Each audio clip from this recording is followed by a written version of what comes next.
So President Trump was nominated for the Nobel Peace Prize. Now, the winner of the Nobel Peace Prize is going to be announced in October, but I think it's interesting that he was nominated. And one of the reasons why he was nominated was because of his involvement between India and Pakistan. And the reason is because he was negotiating a ceasefire last month between the two of them. Now, it's interesting to see negotiate. He's negotiating. He is making peace between two other nations. And so you can view him as a type of peacemaker. And if you ask President Trump who he thinks should win the Nobel Peace Prize, he would say himself. Down here it says Trump has often said that he should receive the Nobel Peace Prize. So that's interesting.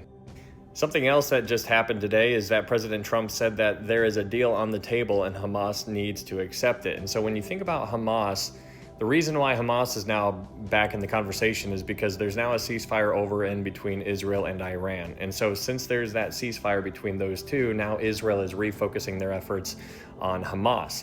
And so Trump is now saying that there's a deal on the table and Hamas must accept it. And I want you to ask yourself the question, if there is a peace deal between Israel and Hamas, I want you to ask yourself the question, who is going to get the credit? Because there's going to be somebody who gets the credit for it, and I would propose to you that it would be President Trump.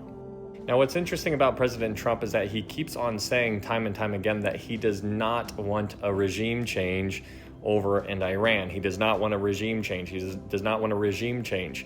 That keeps on being echoed time and time again, but it seems like the opposite is a likely candidate to becoming true, because there is a possibility that there could be a regime change over in Iran, even though he keeps on saying, I don't want a regime change. I don't want a regime change. Well, let's talk about the Cyrus Accords. Here is a letter from Reza to President Donald Trump, and this was posted on June 20th, 2025. And so let's take a closer look at this letter.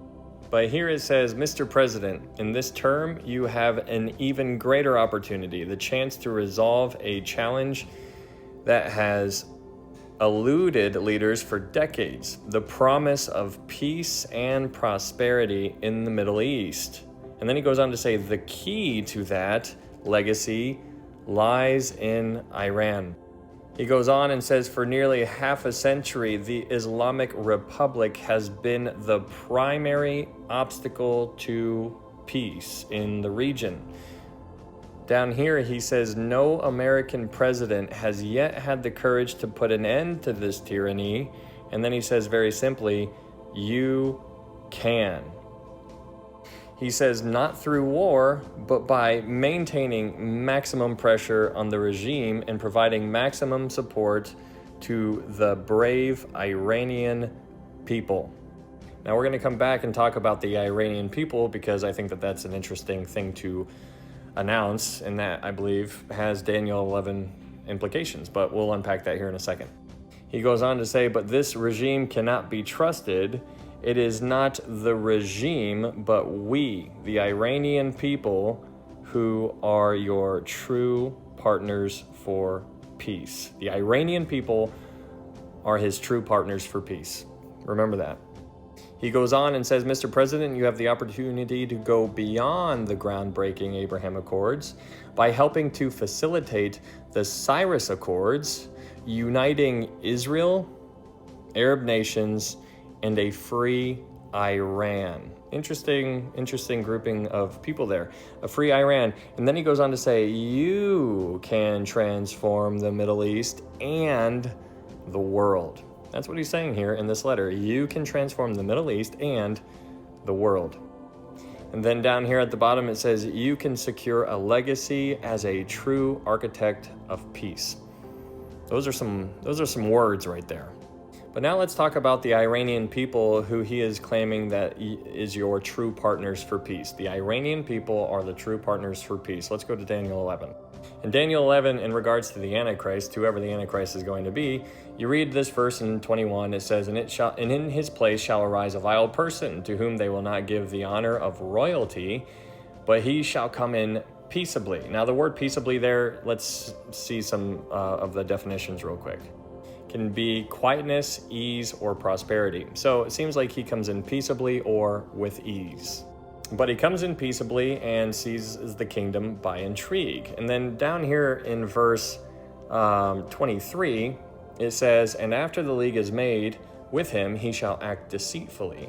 For he shall come up and become strong with a small number of people." Now, let's talk about verse 23 real quick, because when it says a small number of people, I want you to notice that this word number is italicized, which means that that word is not actually there. It's basically the way that the people who composed this was trying to get the words across their idea of what this interpretation means. And so basically, if you remove the word number, it will say he will become strong with a small people, a small people. And so the question on the table is, what is the small people, or who are the small people? And so it seems like it's kind of the idea of who we are today, because you and I, we are just, kind of nobodies in the world, and we have the elites in the world.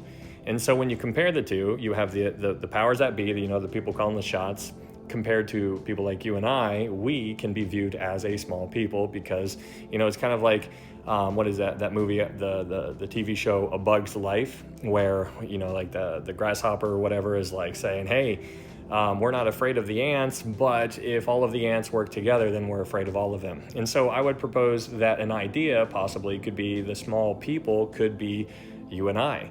And so he's going to rally the small people, meaning the Iranian people, in a sense, or in this case, because if he rallies them, then Iran will come together, and possibly Reza will become the new leader over in Iran. And if he becomes the new leader over in Iran, then that leader will be all about peace.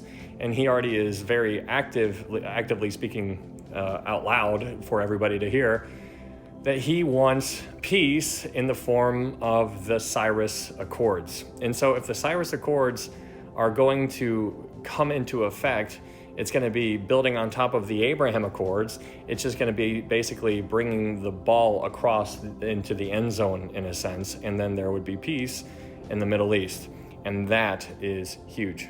And so going back to this letter where it says the Iranian people who are your true partners for peace, the idea is that they could be the small people that are going to be needed in order to get this covenant going.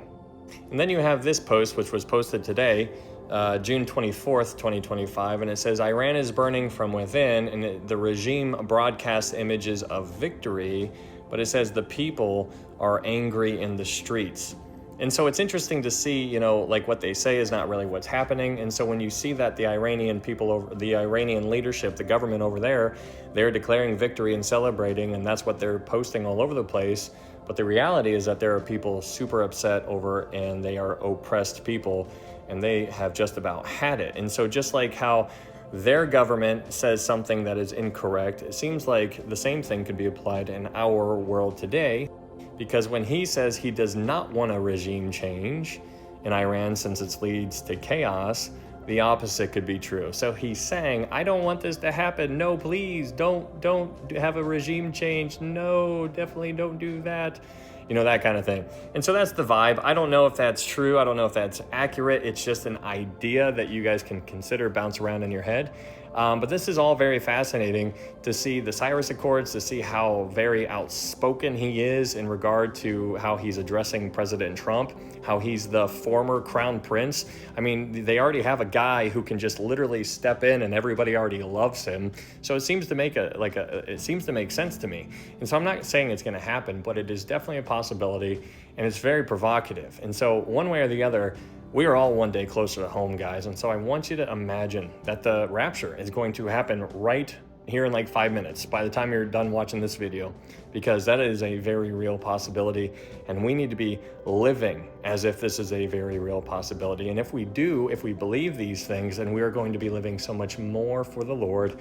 And that's what we need to be doing. We need to be telling people about Jesus while we have breath in our lungs.